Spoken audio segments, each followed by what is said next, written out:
স্নেহে তুমি ধন্য ধন্য হে, তোমারি গেহে পালিছ স্নেহে তুমি ধন্য ধন্য হে।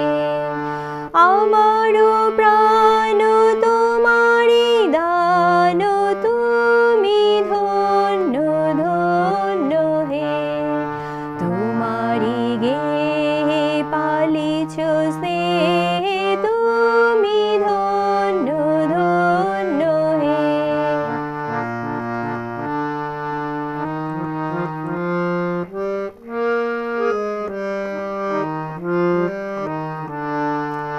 পিতার মুখে রেখেছ মোরে, জন্ম দিয়েছ জননী ক্রোড়ে। পিতার মুখে রেখেছ মোরে, জন্ম দিয়েছ জননী ক্রোড়ে। বেঁধেছ শাখার প্রণয় ডোরে, তুমি ধন্য ধন্য হে, তোমারি গেহে পালিছ স্নেহে তুমি ধন্য ধন্য হে।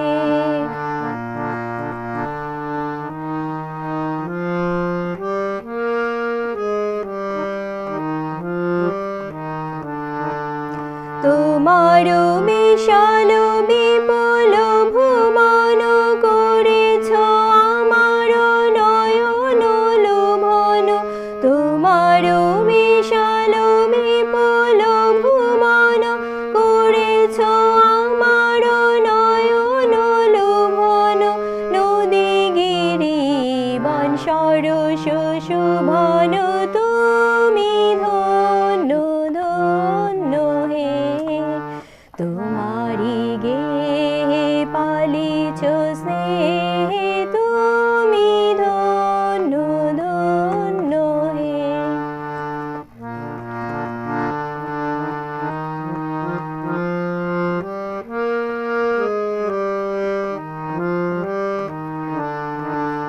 হৃদয়ে মাহিরে স্বদেশে বিদেশে, যুগে যুগান্তে নিমেষে নিমেষে।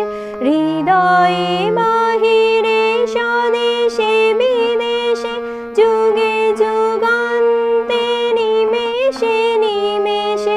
জনমে মরণে শোকে আনন্দে, তুমি ধন্য ধন্য হে, তোমারি গেহে পালিছ স্নেহে তুমি ধন্য ধন্য হে।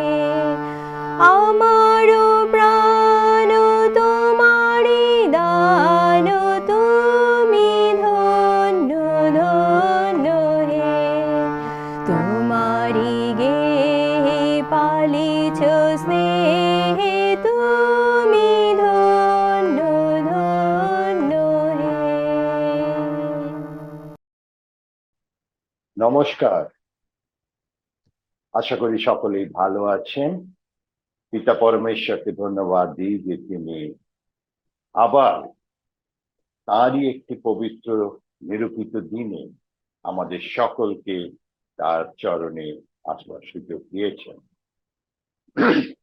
ধন্যবাদ দিই যে তিনি সমস্ত সপ্তাহটি আমাদের সুন্দরভাবে বহন করে নিয়ে আবার একটি নতুন সপ্তাহ দেখবার সুযোগ করে দিয়েছেন। পবিত্র শাস্ত্রের প্রতি মনোযোগ দেওয়ার আগে আসুন আমরা প্রার্থনা করি। করুণাময় পিতা ঈশ্বর, আমরা তোমার ধন্যবাদ দিই যে তুমি আমাদের সমস্ত সপ্তাহটি সুন্দরভাবে বহন করে নিয়ে এসেছো, রক্ষা করেছো সমস্ত বিপদ আপদে হাত থেকে, এবং সুযোগ দিয়েছো যেন আবার এই পবিত্র দিনে আমরা তোমার স্বর্গীয় সিংহাসনের সম্মুখে এসে দাঁড়াতে পারি, তোমার আরাধনা তোমার উপাসনা করতে পারি। এখন যখন আমরা তোমার বাক্যের প্রতি মনোযোগ দেব, প্রার্থনা করি প্রভু যে তুমি আমাদের আশীর্বাদ করো, তোমার পবিত্র আত্মার শক্তি দিয়ে পরিপূর্ণ করো, যেন আমরা তোমার বাক্যকে বুঝতে পারি এবং সেই বাক্যকে আমাদের জীবনের মধ্যে দিয়ে আমরা প্রয়োগ করে তোমার আশীর্বাদ লাভ করতে পারি। আমরা আমাদের সকলকে তোমার হাতে সমর্পণ করে দিলাম, প্রভু যিশুর নামে চাই, আমেন।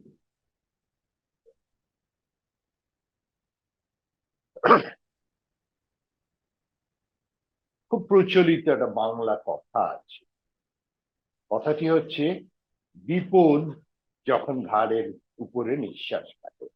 আবার বলি, বিপদ যখন ঘাড়ের উপরে নিঃশ্বাস ফেলে, অর্থাৎ বিপদ আসন্ন, ভীষণ ভাবে কাছে, একদম এইখানে। এবং সেই রকম কোনো পরিস্থিতির উদ্ভব হলে আমরা কি করব, আমাদের কি করণীয় কর্তব্য? পবিত্র শাস্ত্র বাইবেলের একটি অংশ আমাদের এই বিষয়ে কিছু শিক্ষা দেয়।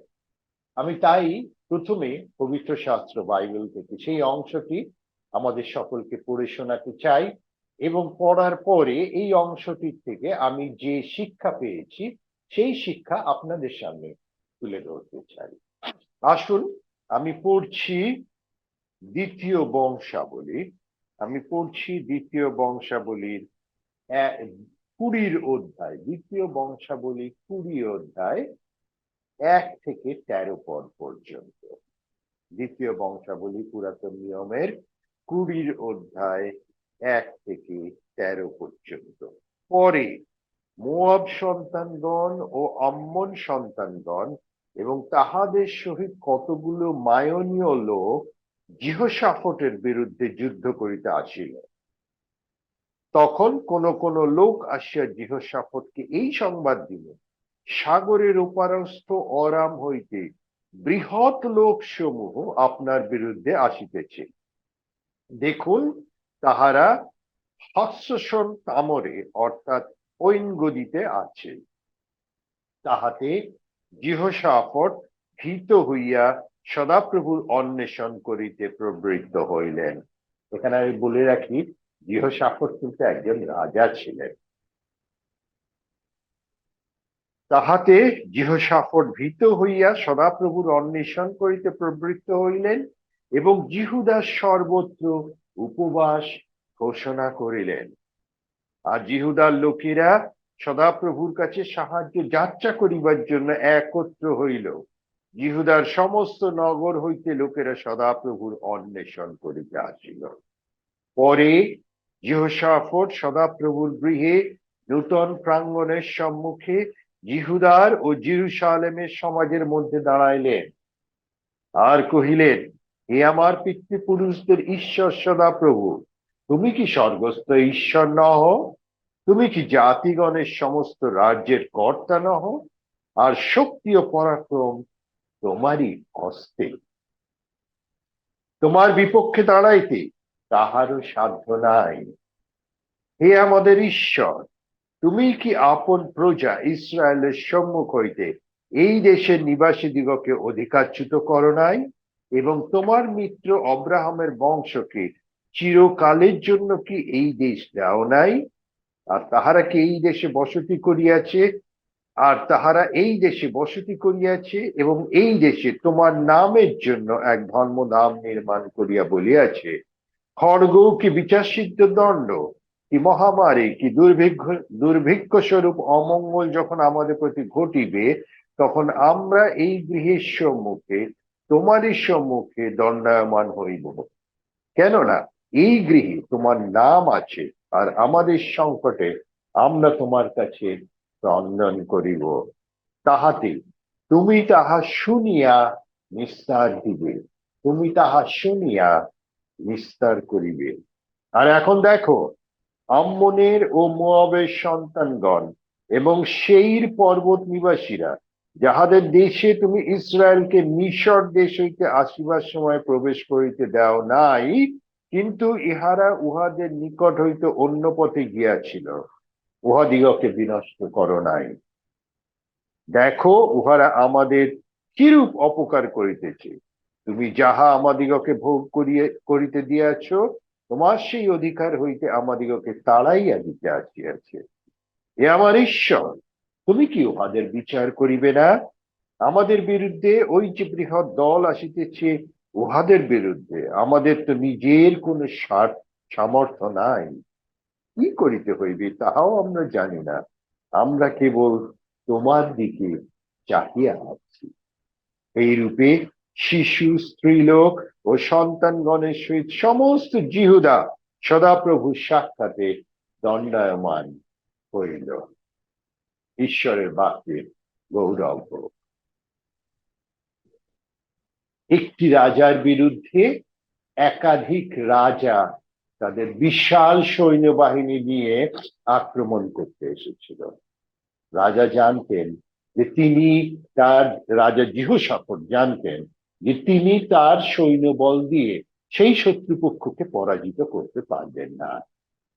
সুতরাং তার সামনে একটি পথ খোলা ছিল। তিনি কি করেছিলেন এবং তিনি যা করেছিলেন তার থেকেই আমি যে তিনটি শিক্ষা পেয়েছি, সেই তিনটি শিক্ষা আপনাদের সামনে তুলে ধরতে চাই। প্রথম যে শিক্ষা আমি পেয়েছি সেটা হচ্ছে যে যখন বিপদ আমাদের ঘাড়ের উপরে নিঃশ্বাস ফেলে, তখন আমাদের সবকিছু ছেড়ে দিয়ে সর্বপ্রথম উপস্থিত হতে হবে সদাপ্রভু ঈশ্বরের সম্মুখে। তার সামনে আমাদের প্রার্থনা করতে হবে এবং সেই প্রার্থনার উত্তর কিন্তু তিনি দেবার জন্য প্রস্তুত আছেন। দেখুন আমরা 4 পদে দেখি, আর জিহুদার লোকেরা সদাপ্রভুর কাছে সাহায্য যাত্রা করিবার জন্য একত্রিত হইল। জিহুদার সমস্ত নগর হইতে লোকেরা সদাপ্রভুর অন্বেষণ করিতে আসছিল। আবার যদি আমরা আগের দিকে যাই, সেখানে আমরা দেখি যে লেখা আছে সমস্ত জিহুদি জাতি সদাপ্রভুর সামনে এসে নতজানু হয়ে উপবাস করে প্রার্থনা করলো। অর্থাৎ বিপদ যখন ঘাড়ের উপরে নিঃশ্বাস ফেলে, তখন আমাদের যেটা করার প্রয়োজন সেটা হচ্ছে, মাফ করবেন আমার গলাটা আজকে বিশেষ ভালো নেই। বিপদ যখন ঘাড়ের উপরে এসে নিঃশ্বাস ফেলে, তখন আমাদের যেটা করণীয় কর্তব্য সেটি হচ্ছে আমরা যেন সদাপ্রভুর সম্মুখে আসি। পবিত্র শাস্ত্র বাইবেলে এরকম প্রচুর উদাহরণ আছে। একটি ঘটনার কথা আমি বলতে চাই, একটি না দুটি, কিন্তু এই দুটি ঘটনা একসঙ্গে রয়েছে। এক ব্যক্তি তার নতুন নিয়মে খুঁজে দেখবেন, যেমন এক ব্যক্তির একটি মাত্র কন্যা, সেটি ভীষণ অসুস্থ, মরণাপন্ন বলতে পারে। সেই মানুষটি একদিন কোনো উপায় না পেয়ে প্রভু যিশুর কাছে এলো। প্রভু যিশুর কাছে এসে প্রভু যিশুকে সে বিনতি করলো, হে প্রভু, আমার একমাত্র কন্যা অসুস্থ, আপনি আসুন, আমার মেয়ের উপরে হাত রাখুন, আমার মেয়ে যেন জীবন ফিরে পায়। প্রভু যিশু তাকে নিয়ে তার বাড়ির দিকে চলতে আরম্ভ করলেন। চলতে চলতে যখন তার চতুর্দিকে অনেক মানুষের ভিড়, সেই ভিড়ের মধ্যে একটি মহিলা ছিলেন যিনি 12 বৎসর ধরে স্ত্রী রোগজনিত কারণে অসুস্থ ছিলেন। সেই মহিলা তার জীবনে সর্বস্ব ব্যয় করেছিলেন, কিন্তু সুস্থতা লাভ করতে পারেননি। যত ডাক্তার দেখানো সম্ভব ছিল সমস্ত ডাক্তার তিনি দেখিয়েছিলেন। তিনি শুনেছিলেন প্রভু যীশু খ্রিস্টের কথা, এবং তাই তিনি একদিন কি করলেন, স্থির করলেন যে আমি গিয়ে প্রভু যিশুর গায়ের যে চাদর রয়েছে সেই চাদরের একটা প্রান্ত ছুলেই আমি সুস্থতা লাভ করবো। কি ভয়ঙ্কর বিশ্বাস, তাই না? প্রচন্ড বিশ্বাস। এবং তাই সেই মহিলা তার রোগের কারণে, যিনি সমাজের বাইরে ছিলেন, সমাজ যাকে গ্রহণ করতো না, কোনোভাবে এসে প্রভু যিশুর চাদরের সেই কোনাটা ছুঁয়ে দিয়েছিল। প্রভু যীশু খ্রিস্ট বুঝতে পেরেছে, তার কারণ তার থেকে শক্তি বেরিয়েছিল এবং সেই মহিলা সুস্থ হয়েছিল। প্রভু যীশু খ্রিস্ট তখন বললেন, কে আমাকে স্পর্শ করলো? চারিদিকে প্রচুর লোক। ঈশ্বর বলছে যে কে আপনাকে স্পর্শ করলো সেটা তো বোঝা মুশকিল, কিন্তু প্রভু যীশু বললেন, না, আমার থেকে শক্তি বেরিয়েছে, আমি জানি কেউ আমাকে স্পর্শ করেছে। মহিলাটি নিরুপায় হয়ে সামনে এসে প্রভুর চরণে পড়লেন, কিন্তু প্রভু যীশু খ্রিস্ট তাকে বললেন, হে নারী, তোমার বিশ্বাস তোমাকে সুস্থ করেছে। এবার চিন্তা করুন, প্রভু যীশু খ্রিস্টের পাশে সেই বাবা দাঁড়িয়ে আছেন যার মেয়ে মরণাপন্ন। নিশ্চয়ই উদ্বেগ হচ্ছিল, তাই না? প্রভু যীশু খ্রিস্ট ঠিক করছেন, রাস্তায় এত সময় নষ্ট করছেন কেন? ইতিমধ্যে সেই মানুষের বাড়ির একটি চাকর এসে খবর দিল, প্রভুকে আর বিরক্ত করবেন না, মেয়েটি মারা গেছে। আশা করি আপনারা সকলেই বুঝতে পারছেন যে বাবার মনের কি অবস্থা। কিন্তু প্রভু যীশু খ্রিস্ট তাকে বললেন, বিশ্বাস করো। গেলেন তার সঙ্গে তার বাড়িতে। তখনকার দিনে কিছু লোক পাওয়া যেত যারা মৃতের বাড়িতে এসে কান্নাকাটি করত কিছু পয়সা পাওয়ার আশায়। সেই রকম কিছু লোক তারা সেখানে কান্নাকাটি করছিল। কিন্তু প্রভু যীশু খ্রিস্ট তাদের ধমক দিয়ে থামিয়ে দিলেন, বলেন, চুপ করো তোমরা। মেয়েটির ঘরে গেলেন, মেয়েটির হাত ধরে তাকে তুললেন, তাকে জীবন দিলেন এবং তার বাবা মার হাতে তাকে সমর্পণ করলেন। এই দুটি ঘটনার থেকে আমরা দেখি যে ওই নারীটি, যিনি অসুস্থ ছিলেন 12 বছর, তার বিশ্বাস ছিল। আমরা জানি না বাবার বিশ্বাস ছিল কিনা, কিন্তু যখন আমরা প্রভু যিশুর সামনে আসি, বাবার অবশ্যই বিশ্বাস ছিল, তার কারণ সেই জন্যই সে ছুটে এসেছিল প্রভু যীশু খ্রিস্টের কাছে। যখন আমরা আমাদের জীবনে যে কোনো পরিস্থিতিতে পড়ি, প্রথম কাজ যেটা, সেটা হচ্ছে আমাদের প্রভু যীশু খ্রিস্টের কাছে ছুটে যাওয়া। রাজা জিহোশাফাত যখন দেখলেন তার বিরুদ্ধে একাধিক রাজারা আসছেন যুদ্ধ করতে, তার রাজত্ব দখল করতে, তিনি কিন্তু তার সৈন্যদের নিয়ে প্রথমে কুচকাওয়াজে বার হলেন না, বরং তিনি তার রাজ্যের সমস্ত মানুষকে ডেকে উপবাস প্রার্থনার অনুরোধ করলেন। এইটি আমার প্রথম শিক্ষা, যে বিপদ যখন ঘাড়ের উপরে নিঃশ্বাস ফেলে, তখন আমাদের প্রথম কাজ হচ্ছে সদাপ্রভুর কাছে আসা। দ্বিতীয় শিক্ষা যেটি আমি পেয়েছি, সেটি হচ্ছে আমাদের জানতে হবে আমরা কার কাছে প্রার্থনা করছি। দেখুন, আমরা বাড়ি বানাবার জন্য বা অন্য কোনো কিছু বানাবার জন্য আমরা ইঞ্জিনিয়ারের কাছে যাই, আর শরীর অসুস্থ হলে ডাক্তারের কাছে যাই। শরীর অসুস্থ হলে ইঞ্জিনিয়ারের কাছে যাই না, এবং বাড়ি বানাতে হলে ডাক্তারের কাছে যাই না। আমাদের জানতে হবে আমাদের কোথায় যেতে হবে। জিহোশাফাত রাজা, তিনি জানতেন তাকে কোথায় যেতে হবে, কার কাছে তিনি যাচ্ছেন সেটাও তিনি জানতেন, কার কাছে তিনি প্রার্থনা করছেন। আসলে প্রভুর বাক্যে দেখি আমরা প্রভুর বাক্যে কি বলছে। 5 এবং 6 পদে লেখা আছে, পরে জিহোশাফাত সদাপ্রভুর গৃহে নূতন প্রাঙ্গণের সম্মুখে জিহুদার ও জেরুজালেম সমাজের মধ্যে দাঁড়াইলেন আর কহিলেন, হে আমাদের পিতৃপুরুষদের ঈশ্বর সদাপ্রভু, তুমি কি স্বর্গস্থ ঈশ্বর না হও? তুমি কি জাতিগণের সমস্ত রাজ্যের কর্তা না হও?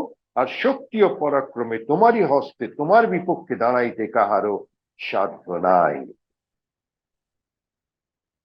7 পদটা ওই একই সঙ্গে আমি পড়ে নিই। হে আমাদের ঈশ্বর, তুমি কি আপন প্রজা ইসরায়েলের সম্মুখ হইতে এই দেশের নিবাসীদিগকে অধিকারচ্যুত করো নাই, এবং তোমার মিত্র অব্রাহামের বংশকে চিরকালের জন্য কি এই দেশ দাও নাই?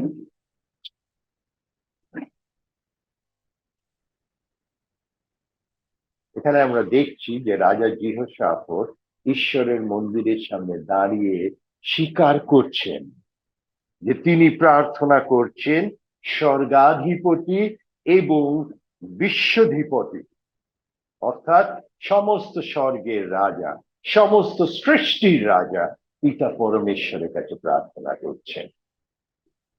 এবং যিনি সমস্ত সৃষ্টির রাজা, তিনি সমস্ত স্বর্গমর্তের রাজা, তার মতন শক্তিশালী তো কেউ হয় না, তাই না? তার মতন শক্তিশালী কেউ হয় না। তিনি এই বিশ্বকে সৃষ্টি করেছেন, তিনি এই বিশ্বের নিয়ন্ত্রক। তার কাছে যাওয়াটা সব থেকে বড় প্রয়োজন। আবার একটি ঘটনার কথা মনে পড়ছে, নতুন নিয়মে লেখা রয়েছে, প্রভু যীশু খ্রিস্ট তার শিষ্যদের নিয়ে নৌকা করে গালিল সমুদ্র পার করছিলেন। শান্ত সমুদ্র। প্রভু যীশু খ্রিস্ট গিয়ে সমুদ্রের নৌকার গলিয়ে গিয়ে শুয়েছিলেন। এবং গালিল সমুদ্র এমন একটি জায়গা যেখানে কখন ঝড় উঠবে কেউ বলতে পারে না। হঠাৎ ঝড় উঠল, নৌকা ডুবো ডুবো অবস্থা, প্রভু যীশু খ্রিস্ট তখনও শুয়ে আছেন। শিষ্যরা গিয়ে প্রভু যীশু খ্রিস্টকে জাগিয়ে তুলে বলল, হে প্রভু, আমরা তো ডুবতে চলেছি, আপনি কিছু করুন। প্রভু যীশু খ্রিস্ট দাঁড়িয়ে বললেন, ঝড়কে ঝড় স্তব্ধ হও, এবং ঝড় স্তব্ধ হয়ে গেল। নৌকায় আরো যারা ছিল তারা দেখতে বিস্মিত হয়ে প্রশ্ন করলো, ইনি কি? স্বর্গাধিপতি, বিশ্বের অধিপতি, সমস্ত কিছু এই সৃষ্টি, তার কথা শুনে চলো। এবং আমাদেরও এই জ্ঞানটি হওয়া বিশেষ প্রয়োজন যে আমরা প্রার্থনা করছি স্বর্গের অধিপতি, বিশ্বের অধিপতি, সৃষ্টিকর্তার কাছে, অন্য কারোর কাছে নয়, কোন সাধারণ জীব, সাধারণ মানুষের কাছে নয়। দেখুন, রাজা জিহোশাফাত রাজা হয়েও তিনি জানতেন যে তাকে যেতে হবে রাজাদের রাজা, স্বর্গাধিপতি, বিশ্বের অধিপতির কাছে। এই জ্ঞানটা আমাদের থাকা বিশেষ প্রয়োজন যে আমরা তার কাছে প্রার্থনা করছি। এবং শুধু যে আমরা বিশ্বের অধিপতি, স্বর্গের অধিপতির কাছে যাচ্ছি তাই নয়, কিন্তু আমরা এও জানি যে তিনি প্রার্থনা শ্রবণকারী ঈশ্বর। তিনি প্রার্থনা শ্রবণকারী ঈশ্বর। আসুন আমরা দেখি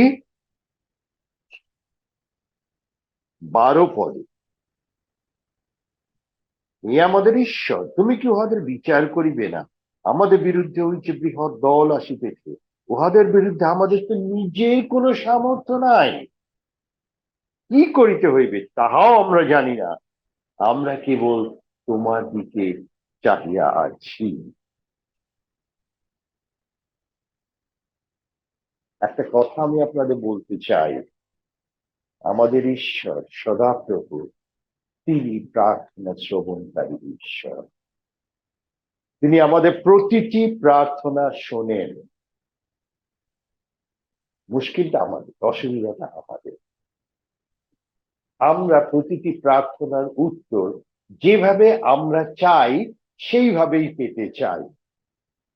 কথাটা আরেকবার বলি, মন দিয়ে শুনুন। আমাদের প্রতিটি প্রার্থনার উত্তর আমরা যেভাবে পেতে চাই, আমরা চাই যে ঈশ্বর যেন সেইভাবেই আমাদের প্রার্থনার উত্তর দেন।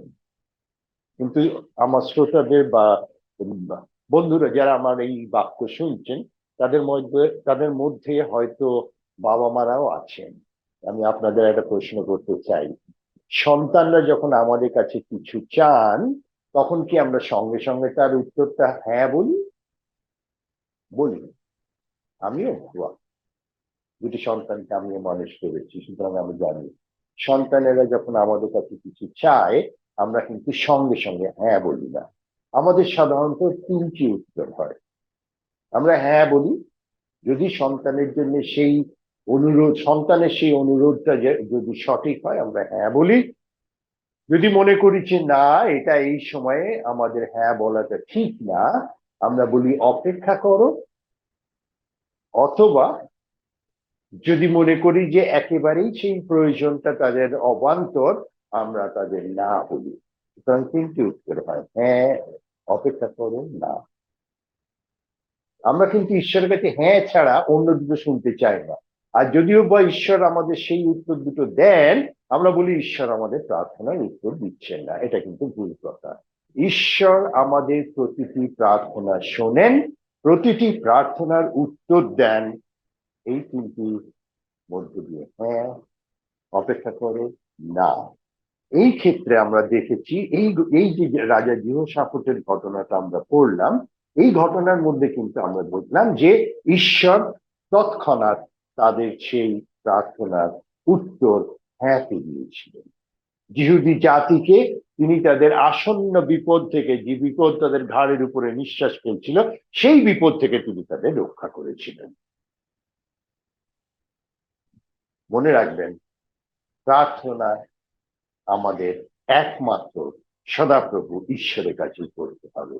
তার কারণ তিনি স্বর্গাধিপতি, তিনি বিশ্বের অধিকারী, এবং তিনি সদা সর্বদা আমাদের প্রার্থনা শুনতে প্রস্তুত আছেন, এবং শুধু প্রস্তুত আছেন না, তিনি আমাদের প্রার্থনার উত্তর দেন। তৃতীয় এবং আজকের জন্য শেষ শিক্ষা যেটা আমি এই অংশটা থেকে পেয়েছি, সেটা হচ্ছে কে কে প্রার্থনা করবেন। দেখুন, এখানে লেখা আছে যে 4 পদে, আর যিহুদার লোকেরা সদাপ্রভুর কাছে সাহায্য যাত্রা করিবার জন্য একত্রিত হইল। যিহুদার সমস্ত নগর হইতে লোকেরা সদাপ্রভুর অন্বেষণ করিতে আসছিল। সমস্ত নগর থেকে, একজন দুজন বলে কেউ না, বা রাজা শুধু একা তার পারিষদদের নিয়ে নয়, সকলে। 13 পদে আসছি আবার, এই রূপে শিশু, স্ত্রীলোক ও সন্তানগণের সহিত সমস্ত যিহুদা সদাপ্রভুর সাক্ষাতে দণ্ডায়মান হইল। রাজ্যের সমস্যা, লোকেরা তো বলতে পারছে রাজার দায়িত্ব আমাদের রক্ষা করা, সুতরাং আমাদের কি, রাজা যা পারে করুন। তারা বলেন, তারা সকলে একসঙ্গে সদাপ্রভুর সামনে এসেছিল। যদি কখনো আপনার পরিবারে কাঁধের উপরে বিপদ নিঃশ্বাস ফেলে, আপনি একা তো করবেনই, কিন্তু তার সাথে সমস্ত পরিবারকে ডেকে সকলের সাথে মিলিতভাবে প্রার্থনা করবেন। যেমন একা প্রার্থনা করবেন, তেমনই সকলকে ডেকে বন্ধু বান্ধবদের বলুন, বিশ্বস্ত বন্ধু বান্ধব, যেমন যারা আমাদের নিয়ে গল্প করবে তাদের নয়, বিশ্বস্ত বন্ধু বান্ধবদের বলুন আমার জন্য প্রার্থনা করুন। মন্ডলীকে বলুন আমার জন্য প্রার্থনা করুন।